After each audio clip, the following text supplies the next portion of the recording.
the whole Trump Paris Accord or Paris Kofifi, we're not dealing with global warming or climate change. We're just going to get out of the agreement. That's the latest declaration that I understand from watching the news. So here's what I'm thinking. I'm not trying to go strong left or strong right one way or the other, because we all know for whatever reason, the left, it's like 100% unanimous that climate change is real.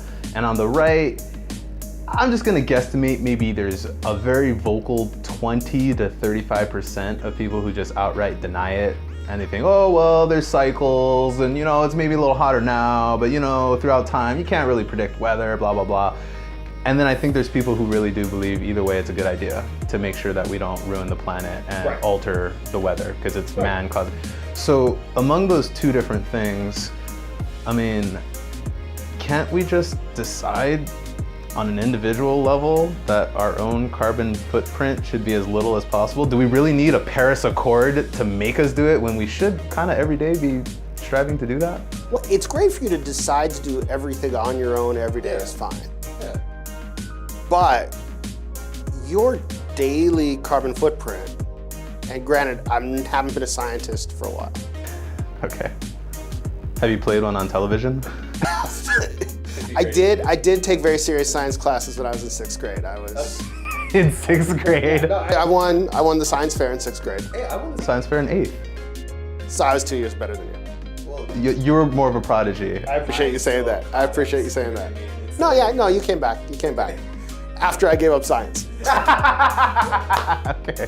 So once you were done with science and the vacuum occurred and I walked in. Okay. Once I had solved science in 6th grade. But that's fine, because you are younger than me and schools have been getting worse. So it makes sense. My understanding is the real issue is not you're driving or you're walking or do you use the air conditioner or not, although all those things are important. Yeah. The real issue is the kind of plastic bottles you use, when you get on an airplane, how the airplane works out, the cows, the meat you eat, and the methane they produce, like whatever it is that works out. So it's really the collective issues that are the problem, and that's something you can't control on your own. You can vote with your dollars, you always can. You can vote with your feet, but it's really the collectivist issues, and that's why it's important.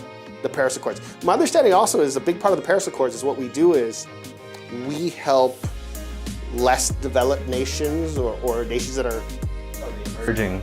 You don't say less that they're emerging. It's an emerging market. Let's be politically correct about it. We help develop emerging nations, and before they get started on the cheaper version of the Industrial Revolution, which easily destroys the environment, obviously. Before they get there, we slide in there and say, hey, let's give you some solar power, let's do some wind power, so they can skip the step of the Industrial Revolution. And then we can actually produce more pollutants because we've made them. So we can get into the light age while they're still in the modern age. Those are very good points. I totally didn't think of it as helping emerging nations and all that stuff. I was just like, take care of your own backyard, because you can't. It's hard to force other nations, and who knows if they're really following it, if there's teeth to, you know what I mean? No, there's zero teeth. It's completely voluntary. So there's nothing where they can catch up on you or sue you or punish you if you do something wrong. And we can't even pull out until I think it's 2020. So even though we declare it now, the way it's set up, we can't pull out until 2020. It could be back on if there's another president in 3.5 years. And already a number of cities have declared they plan to follow through with the Paris Accords on their own. And Bloomberg says he'll put up the money that America was supposed to pay, which is only $15 million, which is less than, I think, Meals for Wheels. So. Well, then that's good. Private sector stepping up, making sure. The problem is that's a real problem. It becomes a real problem when the private sector steps in to do what the government's supposed to do. Yeah. When a corporation does what the government's supposed to do, you become dependent on the corporation. And the only way America works is if the corporation is dependent on America.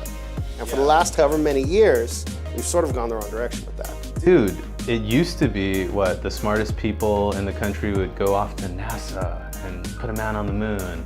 But now the smartest people in the country go work at Google or Facebook or Uber, or you know what I mean? They're not, or Boeing. I mean, pick a great private company. They're not going into government work.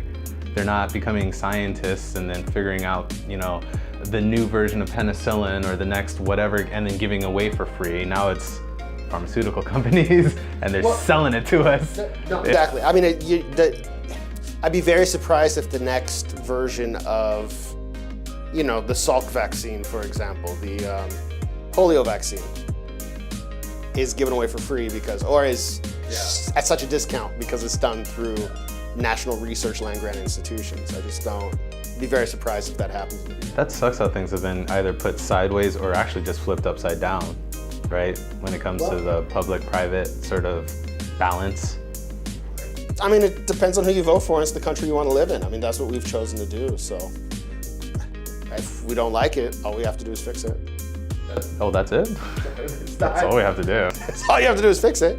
If you don't like the fish, order the meat. It's not hard. If you don't like what people are learning in high schools, fix the curriculum. That's it. Pay teachers more money. If you think people are not going to NASA because they have better job offers or better places to go somewhere else. They can't match Google though. Of course they can. They can't match Google. Imagine how much money you make and stock options when that just keeps going year over year over year. We're talking people that are just working as, I think, interns. Don't interns make either close or over six figures? But that occurs because we let Google do it as a government.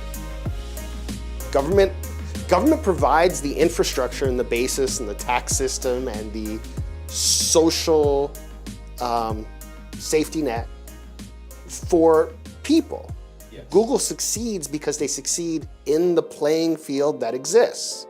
The playing field doesn't have to stay the same forever. All we have to do is change it. But you wouldn't necessarily want to change it and take too much power because then that would be detrimental towards progress that's coming out of Google. I mean, so which one do you want? I want progress. Want to go to Google? No, I want progress. You want progress somewhere else? I want to say, okay, Google, where is there a good place to get donuts within the next 5 minutes? And it's going to figure it out. It's going to have an algorithm. The AI is going to tell me there are 3 places to get great donuts. Mr. Donut. Yeah. You know what I mean? I want that. Gotcha. Because with the government, you feel like, I don't have any numbers on this, but 33 cents on the dollar is pissed away in some sort of bullshit bureaucracy, right? I'm not denying what you're saying. I can't deal with that. But I can't deal with that. You can't say I'm so sad people aren't going to NASA and working for NASA and the smartest people are going there. And then Google. You know what I really need? I need Siri to understand what I'm saying. Siri, get it right. Because when I say donut and they just don't get it, I can't handle. You know what? I feel like I should be able to have whatever I want.